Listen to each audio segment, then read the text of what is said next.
Okay, we're happy to have Coach Smart. He will go straight to questions. We'll start in the back on the right. Dan Peck, ESPN 106.7 in Auburn. Coach, it's your first year in the SEC without Coach Saban after his retirement. I'm curious about your relationship with Coach Saban. Have you reached out to him much after he's stepped down? And also, does it feel different going into this league this season with a new head coach at Alabama? No, I have a great relationship with Coach Saban, and as I referenced in the big room, I pay so much respect and so much, just credit to what I learned, because people forget that it wasn't the 9 years at Alabama. It was the 1 year at LSU and the 1 year at the Dolphins. So to have 11 years to work for what is the GOAT. He is the greatest of all time, in my opinion, and it's not really close because of the time in which he did it. It was a lot of, what's the right word? It was a very competitive environment. It was not like a single team dominance, and he dominated for a long time. So we have a great relationship. Obviously, we communicate more now than we did in the past as we were competitors, but there's always been a mutual respect and a lot of appreciation, and probably more now seeing him, at the ESPYs and seeing him on TV and seeing the things he's doing to give back and be the torchbearer. I just have a lot of respect for him. Left side, third row. Coach Daryl Dapprich with the Locked On Network. Kind of give us a little insight as to the process on how maybe a homecoming opponent is selected. Obviously, there's been a little bit of a firestorm with Auburn, the deepest, oldest South's rivalry being your homecoming opponent from the Auburn side. Kind of wanted to get a little bit of a peel back the curtain on how that process and how you choose your homecoming opponents. I have no idea what you're talking about. I get the schedule just like everybody does.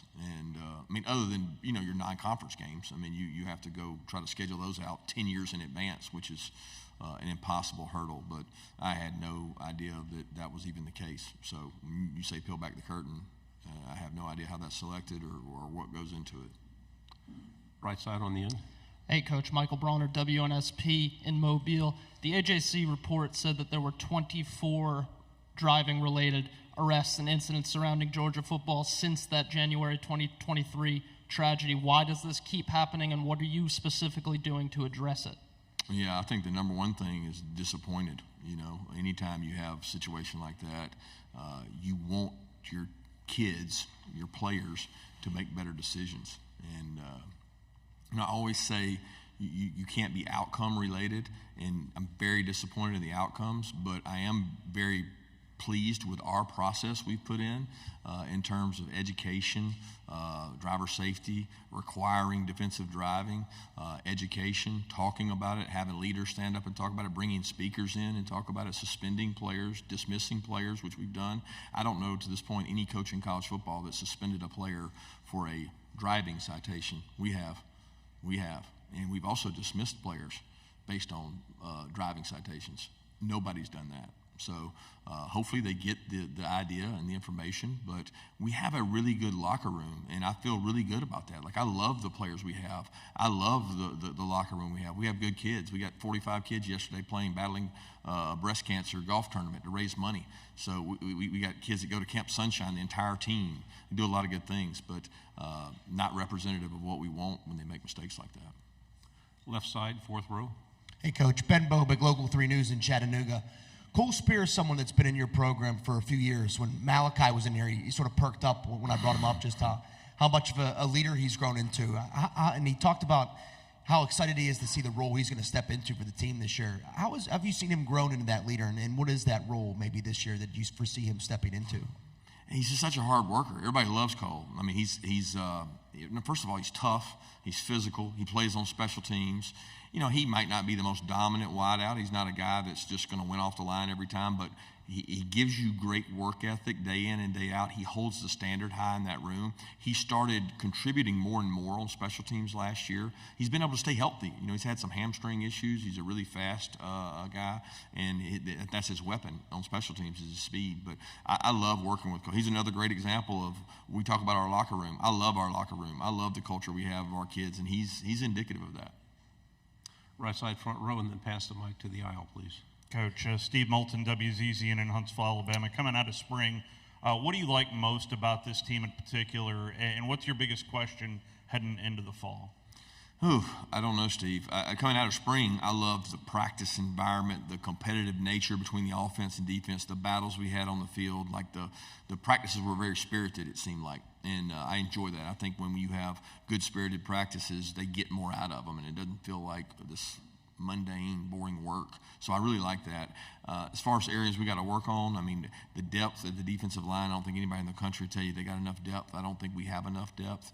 We don't have a great depth at offensive line, where years past we were probably 2 and 3 deep. Right now we have a very experienced offensive line, but we don't have a deep offensive line. So some of that's been attrition, some of that's been portal.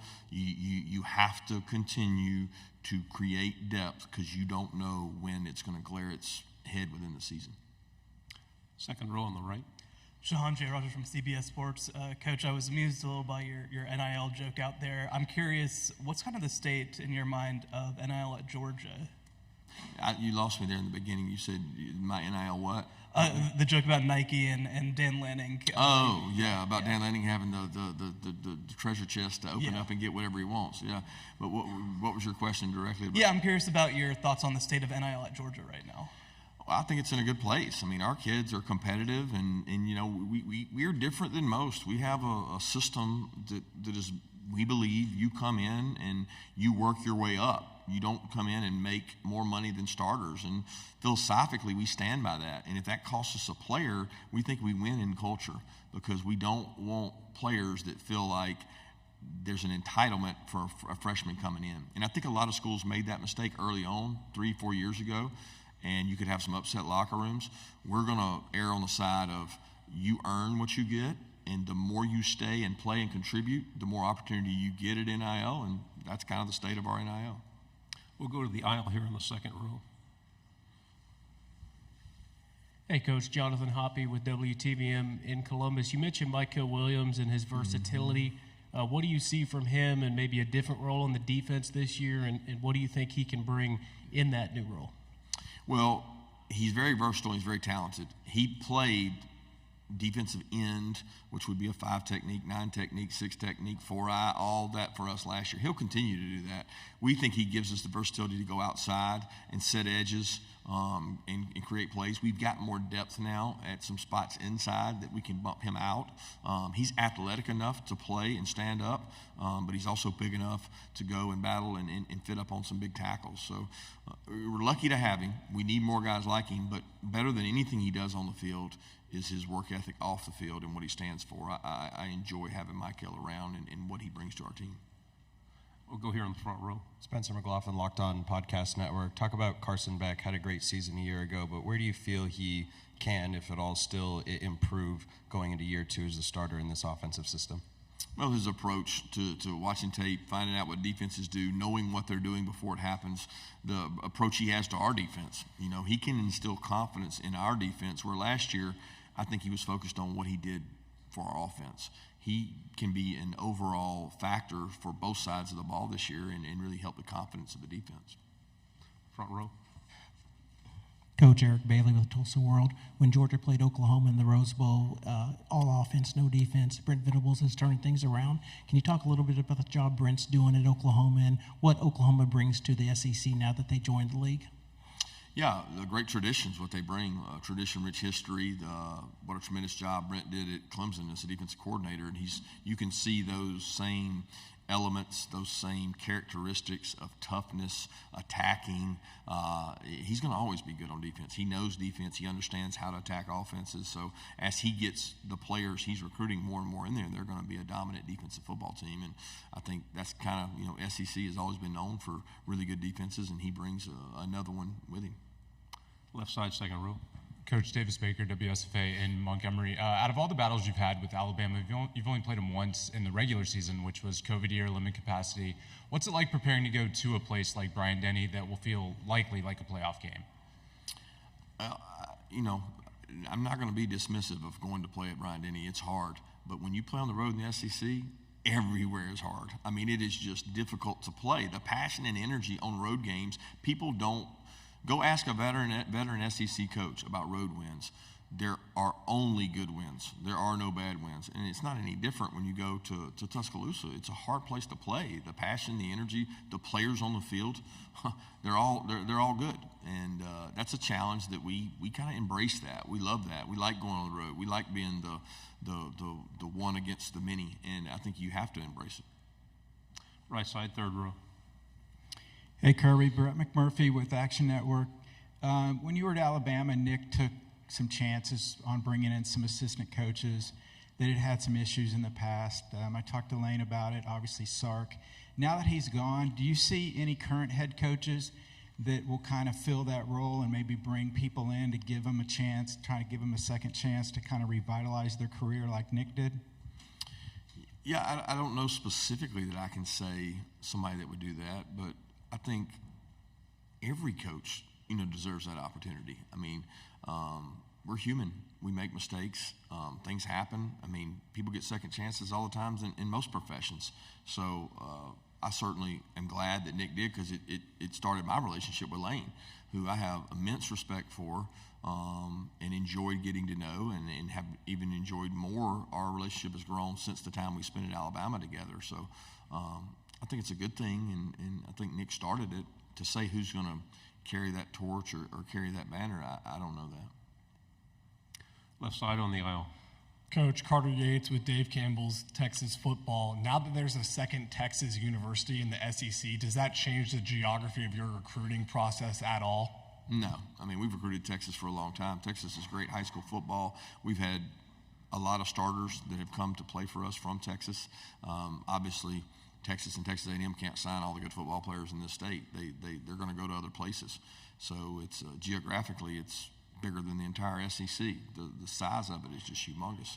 So we're going to continue to recruit it, regardless of 2, 3, 4 teams in the league. We only have time for 2 more questions. We go on the right side on the aisle.